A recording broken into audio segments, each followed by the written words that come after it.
Olá, estou aqui para falar sobre higienização das mãos e o uso de máscaras de proteção. Eu sou Agma Leuzina Viana Souza, sou enfermeira, especialista em saúde pública, mestre em educação em diabetes e membro da diretoria da Clínica Diabetes Saúde. Falar sobre higienização das mãos é importante lembrar aqui as funções das mãos. As mãos, elas nos proporcionam segurar, puxar, carregar, bater, oferecer, empurrar, sinalizar, sentir. As mãos nos proporcionam habilidade para lidar com ferramentas e instrumentos, mas as mãos podem também abrigar e transmitir micro-organismos perigosos. A pele das mãos tem uma microbiota específica e esta microbiota ela varia de indivíduo para indivíduo, sendo que ela tende a ser constante em uma determinada pessoa. Então, microbiota é um conjunto de micro-organismos que coloniza, que faz parte da pele das mãos. Em 1938, este cientista Philip Price, ele classificou a microbiota da pele das mãos em dois grupos, a microbiota transitória e a microbiota residente. A microbiota transitória, ela consiste daqueles micro-organismos que podem ser patogênicos ou não, que colonizam a camada superficial da pele. Eles sobrevivem por um curto período de tempo na pele e são passíveis de remoção pela higienização com água e sabão.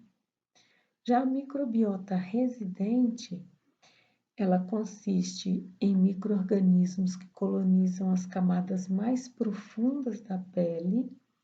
Eles são micro-organismos que têm uma baixa transmissibilidade por contato, mas são mais resistentes à remoção pela higienização com água e sabão. Então, através desses estudos, foi possível identificar a importância das mãos como uma forma de transmissão de micro-organismos entre as pessoas. Um cuidado simples e que deve ser adotado para evitar que as mãos possam transmitir infecções, doenças de uma pessoa para outra, está na higienização das mãos.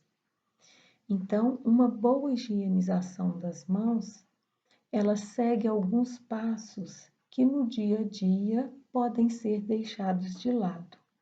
Então, eu vou aqui relembrar rapidamente como que é uma higienização das mãos para garantir a remoção de micro-organismos que possam transmitir doenças. Inicialmente, abra a torneira, molhe as mãos e os punhos, ensaboe colocando quantidade suficiente de sabão líquido nas mãos, friccione toda a superfície das mãos, lembrando de friccionar a região palmar das mãos, mas também o dorso das mãos. Para fazer este movimento, você utiliza a palma de uma mão, friccionando o dorso da outra. Em seguida, é importante lavar muito bem, friccionar os dedos, as unhas, a região entre os dedos deve ser também friccionada com uma mão, friccionando a região entre os dedos da outra, não esquecendo de friccionar o polegar, que é um dos dedos que na maioria das vezes é esquecido da lavação, e por final, friccionar também com água e sabão a região do punho. Em seguida, enxague bem as mãos e seque com uma toalha descartável ou com uma toalha de tecido, mas neste caso a toalha de tecido deve ser de uso individual. Utilizando a toalha descartável, ela deve ser jogada em uma lixeira com tampa e a recomendação de secar as mãos, ela também tem um objetivo, uma orientação científica para isso. Secar as mãos faz com que haja uma redução do crescimento de novas bactérias na pele úmida. Então, manter as mãos secas vai reduzir a proliferação de bactérias. Caso você esteja utilizando uma toalha de tecido e que vai ser reutilizada, ela deve ser colocada num local onde possa secar o mais rapidamente possível, evitando também a proliferação de bactérias nessa toalha que será posteriormente usada. A higienização das mãos, ela tem sido muito recomendada com o advento das epidemias de influenza nos últimos anos e também no momento atual com a pandemia do coronavírus. Então, a higienização das mãos é muito importante que seja feita depois de assoar o nariz, ao tossir ou ao espirrar. Lembrando que para tossir ou espirrar existe também a orientação de higiene da tosse, que é você posicionar o cotovelo ou posicionar a parte interna da sua roupa, da blusa, para tossir para dentro, né? Evitando de eliminar micro-organismos no ambiente. É importante também lavar as mãos ao retornar de espaços públicos. Então, ao chegar de bancos, de supermercados, de farmácia, de meios de transportes, de igrejas ou até mesmo dos serviços de saúde, mais do que nunca destes, é importante lavar muito criteriosamente as mãos antes de fazer qualquer outra atividade dentro da sua casa. É importante também ter um cuidado muito grande ao tocar dinheiro, sabendo-se que o dinheiro ele transita entre as pessoas e a possibilidade de abrigar micro-organismos é muito grande. Antes e depois de cuidar de uma pessoa doente, também é muito importante lavar as mãos. Antes e depois de comer, obviamente, antes e depois de usar o banheiro também. E quando nós cuidamos de uma pessoa dependente de fraldas, é muito importante também lavar as mãos antes e após fazer a troca das fraldas. Depois de manipular o lixo, depois de tocar em animais e ao iniciar o preparo das refeições. Então, aqui é um grupo de situações principais onde é importante lavar as mãos para evitar que os micro-organismos sejam transmitidos através das nossas mãos. A lavação de mãos, então, ela é uma recomendação universal, simples e eficaz para evitar a transmissão das doenças. Mais do que nunca, utilize água corrente e sabão líquido de preferência para lavar as mãos. Agora um pouco sobre o uso de máscaras de proteção. As máscaras de proteção são um tipo de equipamento de proteção individual para a via respiratória. As máscaras de proteção existem em desenhos diferentes a depender do uso a que ela se aplica. As máscaras, elas fazem parte, então, dos equipamentos de proteção nas diversas modalidades de trabalho e o objetivo principal delas é filtrar a via respiratória do trabalhador, de agentes biológicos, de partículas de poeira ou de produtos químicos no geral. A máscara que nos importa hoje é a máscara cirúrgica. As máscaras cirúrgicas, elas protegem tanto profissionais como também pacientes em procedimentos nos serviços de saúde. Então, esta aqui é uma foto de profissionais de saúde utilizando uma máscara cirúrgica durante um procedimento. O objetivo dessa máscara aqui é proteger o campo cirúrgico e proteger, então, aqui a pessoa que está submetida a um procedimento que deve ser estéril. Gotículas de saliva de secreção da boca ou das narinas dos profissionais não podem transpor o campo operatório, evitando assim complicações neste procedimento. Na outra foto aqui, existe uma montagem, mas é para a gente ter a dimensão do que acontece quando uma pessoa tosse ou espirra sem uma proteção. Essa nuvem aqui de gotículas de secreção é eliminado no ambiente. E aí nós podemos ver aqui gotículas maiores, que são chamadas de perdigotos, que cairão ao ser eliminadas a uma distância de 1 a 2 metros dessa pessoa.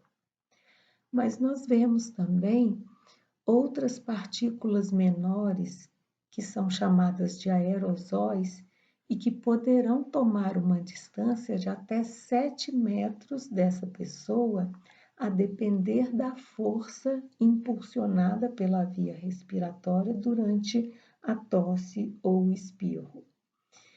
Isso tem um significado muito importante, principalmente nos dias atuais, porque através da tosse ou do espirro, uma pessoa pode eliminar milhões de micro-organismos no ambiente, transmitindo infecções a outras pessoas que estão próximas e também a superfícies que estão próximas dessa pessoa.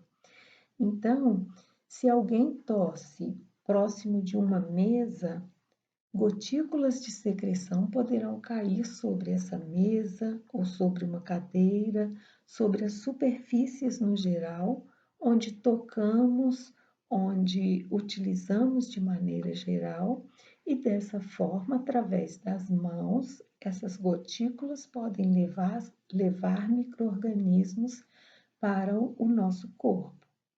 Daí a importância do uso das máscaras cirúrgicas, tão divulgado nos dias atuais.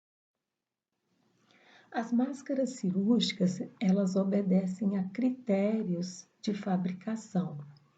Elas devem ser resistentes à penetração de fluidos, elas devem ser confeccionadas de um tipo de tecido chamado tecido não tecido, o TNT, mas é o TNT próprio para a confecção de materiais odontomédico hospitalar. As máscaras cirúrgicas, elas possuem uma dupla camada de tecido TNT em tamanho suficiente para cobrir o nariz e a boca. Elas devem possuir um clipe para o ajuste adequado ao contorno do nariz. As máscaras cirúrgicas devem ter uma eficiência de filtragem de partículas de pelo menos 98% e uma eficiência de filtragem bacteriológica acima de 95%. Então, o que se espera de uma máscara cirúrgica é que ela proteja a pessoa que está usando e que ela proteja também as outras pessoas que estão próximas de um doente, por exemplo, com uma infecção que possa ser transmitida pelas vias respiratórias. As máscaras, as máscaras cirúrgicas, elas são descartáveis e nunca devem ser compartilhadas entre as pessoas. Nos dias atuais, existe uma discussão sobre a confecção de máscaras caseiras, já que o mercado, com a pandemia do coronavírus, não está conseguindo oferecer máscaras para a população que precisa usar este equipamento de proteção.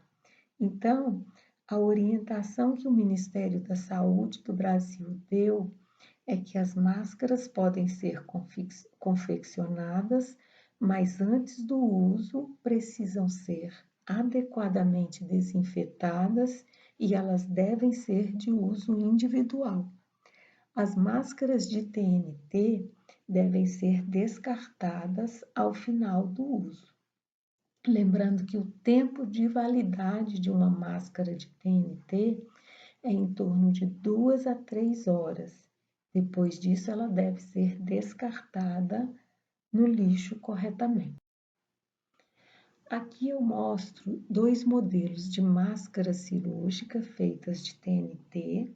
São máscaras produzidas na indústria cirúrgica, de material médico hospitalar.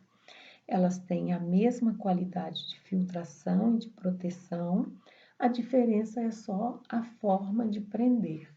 Esta aqui é uma máscara em que tem uma corda, um cordãozinho de TNT que prende atrás da cabeça e na região aqui atrás do pescoço. É importante que a pessoa, ao fazer a amarração dessa máscara, ela atente para manter este ângulo de amarração, evitar de jogar a corda da máscara entrelaçada na orelha, porque isso faz com que a máscara desabe e perca a função de proteção. O outro tipo de máscara, ela tem um elástico que se prende atrás das orelhas, dando aqui o mesmo conforto que a máscara de amarração também dá para a pessoa que está usando.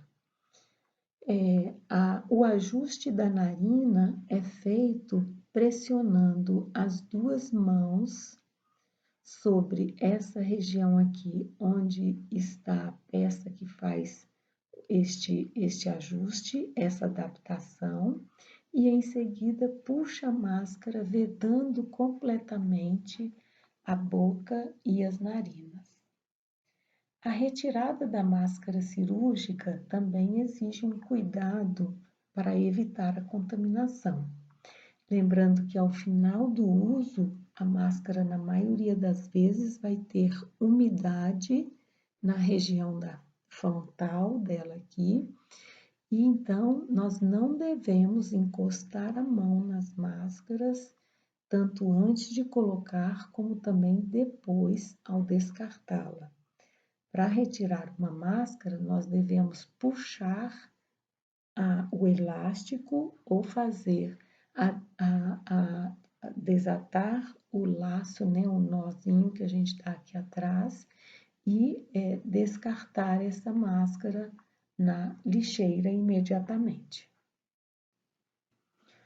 Outro grupo de máscaras que tem sido muito mostrada, conversada, nos meios de serviços de saúde, mas não só na mídia também, são as máscaras chamadas de máscara respirador, a máscara PFF e a máscara N95, que elas são equivalentes.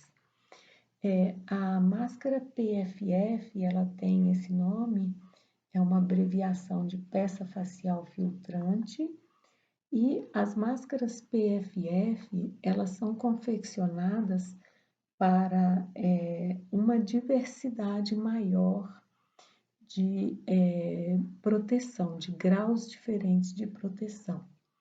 Então, elas dão uma eficiência de filtragem de 80% até 99%, a depender do objetivo dessa máscara, da proposta, do propósito dela de proteção. Um exemplo, um trabalhador que usa uma máscara para se proteger de grandes partículas, por exemplo, de areia, de poeira, ele pode usar uma máscara com um poder, com uma capacidade de filtração de 80% de partículas, porque as partículas grandes serão filtradas, onde essa pessoa está sujeita ao contato, né, ao risco, e para uma pessoa que está executando uma função em que ela precisa de uma proteção para partículas menores, neste caso, então, ela deve usar uma máscara com a proteção de 99%. As máscaras N95 oferecem essa proteção de 99%, porque elas são máscaras específicas para o uso dos profissionais da saúde. As máscaras PFF, que filtram 99%, também são específicas para os profissionais da saúde.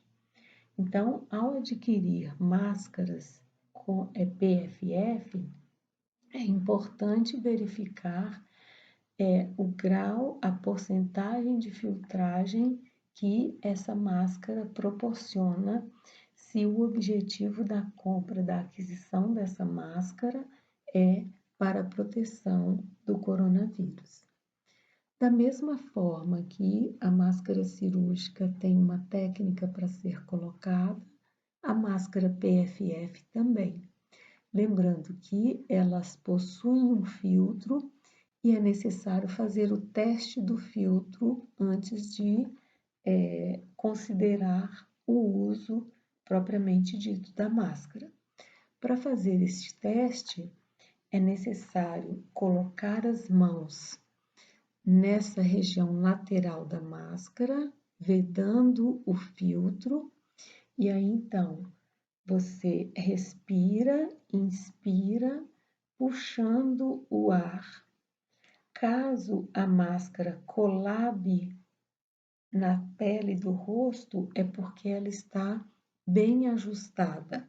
Se ela não colabar, você precisa rever a técnica de colocação e averiguar se ela está completamente aderida e repetindo então o teste. Se ela colabar na sua pele, você pode respirar tranquilamente porque ela está funcionando adequadamente. As máscaras PFF ou N95, elas têm um tempo de duração maior em relação às máscaras cirúrgicas. Elas podem durar até 3 meses. Contudo, as pessoas que utilizam a máscara para proteção biológica vão utilizá-la por um tempo menor, a depender da situação de trabalho dessa pessoa, da condição de trabalho dessa pessoa. A orientação atualmente para os profissionais de saúde em uso da máscara N95 PFF é que ela seja descartada ao final de um procedimento onde houve a eliminação de aerosóis. Bom, a pergunta que se faz é a seguinte: quem precisa usar máscaras? E hoje, mais do que nunca, a resposta tem sido esclarecida. Todas as pessoas devem usar máscaras, estando em locais públicos, compartilhando ambientes com outras pessoas. Mas principalmente pessoas que apresentam sintomas de doença respiratória, tosse, coriza, espirros, essa pessoa precisa estar usando máscaras cirúrgicas. Pessoas que prestam cuidados a outras pessoas com sintomas respiratórios, também precisam estar usando máscaras cirúrgicas, seja um cuidador ou um profissional de saúde. Os profissionais de saúde, obviamente, precisam usar as máscaras para se proteger e também para proteger as pessoas que estão sob seus cuidados, mas também os profissionais que cuidam da limpeza dos serviços, onde tem serviços que são abertos ao público, né? Conservação desses locais, os motoristas também, pela proximidade com o passageiro, seja atrás do próprio motorista, né, no banco de trás ou ao lado do motorista. Então, é importante estar usando máscaras cirúrgicas, máscaras de proteção, e as pessoas que estão prestando algum tipo de atendimento no geral devem estar usando máscaras cirúrgicas ou então prestar este atendimento a uma distância de pelo menos 1 metro da pessoa que está sendo atendida. Lembrando que a higiene da tosse, ela deve ser, a etiqueta, né, da tosse, ela deve ser mais do que nunca respeitada por todos. Então, se você vai tossir ou espirrar, proteja-se e proteja as pessoas que estão ao seu redor. O uso de máscaras, então, ele atualmente é considerado uma necessidade, uma proteção, mas pode ser visto como um exagero se a pessoa estiver usando, por exemplo, 2 tipos de máscaras ou se estiver usando 2 máscaras. Não é necessário utilizar 2 máscaras pensando que a proteção poderia ser maior. Isto não existe. As máscaras, elas são efetivas e elas devem ser usadas da melhor maneira possível, respeitando as especificidades de produção de cada uma. Elas vão oferecer a proteção necessária para as pessoas, estando cada uma no seu devido lugar. A lavação de mãos é um ponto importante e ela deve ser associada ao uso da máscara como proteção, principalmente para as doenças de transmissão respiratória e, neste momento agora, a coronavírus. A higienização das mãos, utilizando solução alcoólica a 70%, é um substituto da higienização das mãos com água e sabão para aqueles momentos em que não é possível lavar as mãos. Então, o uso da solução alcoólica a 70% é indicado quando você estiver fora de casa ou num ambiente onde não tem acesso à pia com sabonete e toalha para lavar as mãos. Um cuidado que deve ser lembrado em relação ao uso da solução alcoólica é que ela é inflamável e pode ocasionar queimaduras em pessoas que fazem uso inadvertido. Então, se você vai preparar uma refeição, não utilize solução alcoólica na sua mão, porque vai preparar essa refeição. Se você vai fazer churrasco e mexer na churrasqueira, também não utilize solução alcoólica na mão para lidar com fogo. Esta concentração de álcool é altamente inflamável e pode ocasionar acidentes sérios. É importante lembrar também de cuidados em relação ao uso da solução alcoólica com crianças, evitando que essas crianças se acidentam ou façam a ingestão da solução alcoólica. Bom, Estas são as referências que eu utilizei para esta apresentação. Eu gostaria de agradecer a todos e dizer que nós continuamos com o programa de educação na Clínica Diabetes Saúde, mas neste momento agora, através das nossas mídias. Então, conecte-se conosco e siga-nos. Muito obrigada e até breve.